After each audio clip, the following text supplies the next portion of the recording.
अस्सलामु अलैकुम वरहमतुल्लाहि वबरकातुह। तो अज़ीज़ तलबा व तालिबात, उम्मीद करता हूँ कि आप खैरियत से होंगे। तो आज हम क्लास 6th उर्दू जो इसका 5th चैप्टर है यानी नेक आदात, उसके सवालात व जवाबात करेंगे। तो चलिए शुरू करते हैं।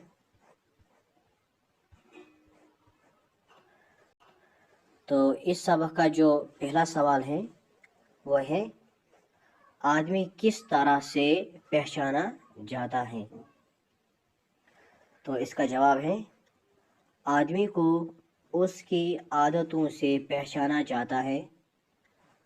तो इसी तरह पहला सवाल मुकम्मल हुआ। अब जो दूसरा सवाल है वो है, देर से जागने के क्या नुकसानात होते हैं? तो इसका जवाब है, देर से जागने के बहुत से नुकसानात हैं। जो बच्चे देर से जागते हैं वो अपना काम ठीक से अंजाम नहीं दे पाते। वो अपनी माँ को तकलीफ़ पहुँचाते हैं, उन्हें स्कूल पहुँचने में देर हो जाती है।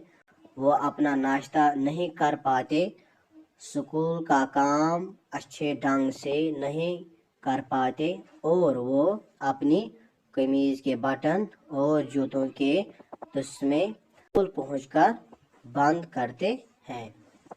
तो इसी के साथ ये दूसरा सवाल भी मुकम्मल हुआ। अब जो तीसरा सवाल है वो है, आज का काम कल पर मत छोड़ो के क्या माने हैं? तो इसका जवाब है, आज का काम कल पर मत छोड़ो के माने हैं कि इंसान अपना काम अपने वक्त पर अंजाम दे। जब वो एक काम को अपने मुनासिब वक्त पर अंजाम न दे पाए तो दूसरे औकात में इसे कई काम हो सकते हैं। इससे इस पर तसाहिल पसंदी से काम का बोझ पड़ सकता है।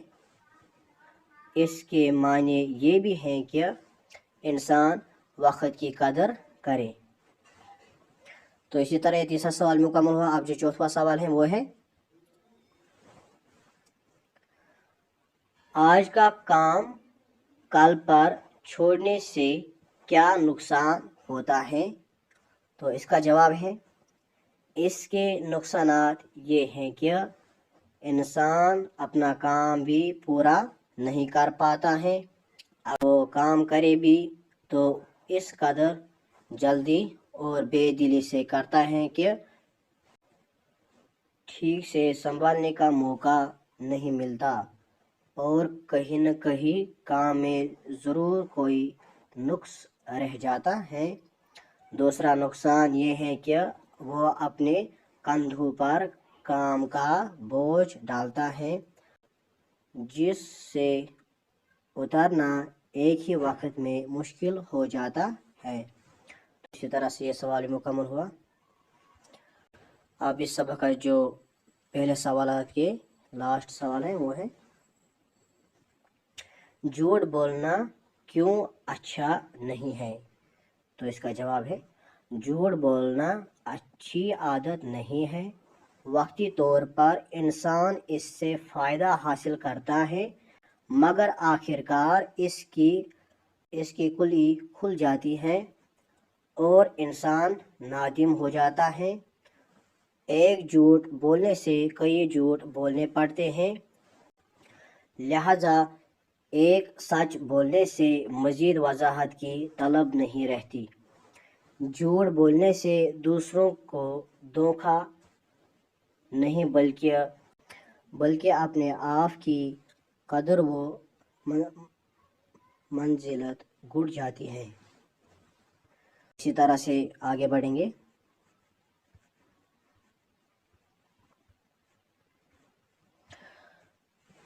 अब जो सवाल नंबर जो चौथा है वो है यहाँ पर, मदरज झेल अल्फाज की ज़िद लिखिए। तो मदरज झेल जो अल्फाज दिए गए हैं तो आपको इनकी ज़िद लिखनी है, यानी अपोजिट लिखना है। مثال کے طور پر یہاں پر مثال دیا گیا ہے اچھی عادت، تو اس کو آ جائے گا بری عادت ضد میں. اسی طرح سے فائدے، حاضر، تکلیف، دوستی، صبح، دیر، جاگنا، جھوٹ، گندگی، کامیاب.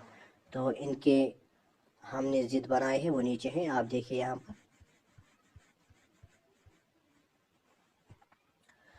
تو جو پہلا آپ کی کتاب پر دیا گیا ہے وہ ہے فائدہ، تو فائدہ کو آ جائے گا نقصان.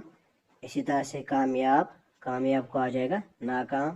اسی طرح سے گندگی، گندگی کو آ جائے گا صفائی. اس طرح سے جھوٹ، جھوٹ کو آ جائے گا سچ. اسی طرح سے جاگنا، جاگنا کو آ جائے گا سونا. اسی طرح سے دیر، دیر جو ہے سویر. اس طرح صبح، صبح کو آ جائے گا شام. اسی طرح سے صبح کو آ جائے گا شام. دوستی کو آ جائے گا دشمنی. تکلیف کو آ جائے گا آرام. اور حاضر کو آ جائے گا غائب یا غیر حاضر. تو اسی طرح سے یہ سوال بھی مکمل ہوا. اب جو 5واں سوال ہے وہ ہے پڑھیے اور لکھیے. پہلے آپ کو یہ پڑھنا ہے، پھر آپ کو یہ لکھنا ہے. احمد دیر سے جاگتا ہے اس لیے وہ اسکول وقت پر نہیں پہنچتا. جو ہم نے جملہ اوپر پڑھا، احمد دیر سے جاگتا ہے اس لیے وہ اسکول وقت پر نہیں پہنچتا. تو اس میں اس جملے میں احمد اسم ہے، یعنی اس میں جو یہ احمد ہے یہ کیا ہے؟ یہ ہے اسم. اسم یعنی کسی شخص کا نام یا کسی چیز کا نام یا کسی جگہ کا نام. تو اسی طرح اور وہ ضمیر ہے. تو یہاں پر جو وہ استعمال کیا گیا ہے، یعنی احمد کے بدلے جو یہاں پر وہ استعمال کیا گیا ہے، یعنی احمد کے بدلے جو وہ استعمال کیا گیا ہے یہ ضمیر ہے. ضمیر اس لفظ کو کہتے ہیں جو کسی اسم کی جگہ استعمال ہو. ضمیر ہم اسے کہتے ہیں جب ہم کسی اسم کی جگہ استعمال اسے کریں. مثال طور پر وہ، انہیں، وغیرہ وغیرہ. تو اسی طرح سے جو یہاں پر سوال دیا گیا ہے، سوال ہے آپ اپنے سبق سے چند ضمائر تلاش کر کے لکھیے. آپ جو نیک عادت جو آپ نے سبق پڑھا، تو اس میں آپ کو ضمیر دیکھنے ہیں جو اسم کی جگہ پر استعمال ہوئے. تو ہم نے لکھا ہے وہ نیچے ہیں، آپ دیکھیں یہاں پر. تو اسی طرح سے جو آپ کے سبق پر دیا گیا تھا سوال، اپنے سبق سے چند ضمائر تلاش کر کے لکھے. تو ہم نے ڈھونڈا ہے آپ کے سبق میں، تو وہاں پر جو استعمال ضمیر ہوئے ہیں اسم کی جگہ وہ ہے آپ، وہ، اس، انہوں، ان، انہیں، وہاں، وغیرہ. تو اسی کے ساتھ اس سبق کے سوالات و جوابات مکمل ہوئے. انشاءاللہ ملیں گے نیکسٹ ویڈیو میں. تب تک کے لیے خدا حافظ. السلام علیکم ورحمۃ اللہ وبرکاتہ.